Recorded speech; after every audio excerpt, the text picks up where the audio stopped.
ছাত্রলীগ যুবলীগ এইভাবে এইভাবে এত নিয়ন্ত্রণহীন হলে কিভাবে ছাত্রলীগ যুবলীগ আগামী দিনে আপনার দলের বা আপনার দলের বড় বড় পদে আসবে, দায়িত্ব পাবে?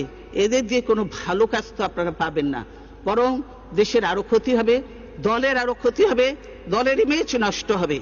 সেজন্য মাননীয় স্পিকার, এই সন্ত্রাস, টেন্ডারবাজি, এই যে এইসব বন্ধ করেন এবং যারা করছে এগুলি তাদের বিরুদ্ধে শাস্তিমূলক ব্যবস্থা গ্রহণ করেন।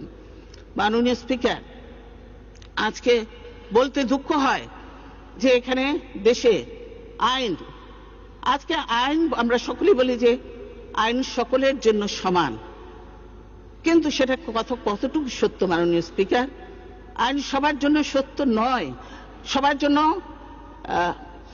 সমান নয়। কারণ যে সরকারি দলের জন্য একরকম আইন, বিরোধী দল বা অন্যান্য জনগণের জন্য আরেক রকম আইন।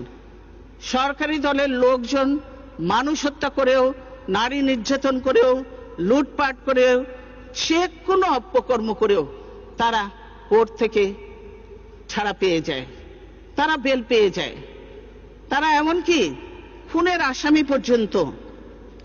আসামি পর্যন্ত তারা মুক্তি পেয়ে যায়।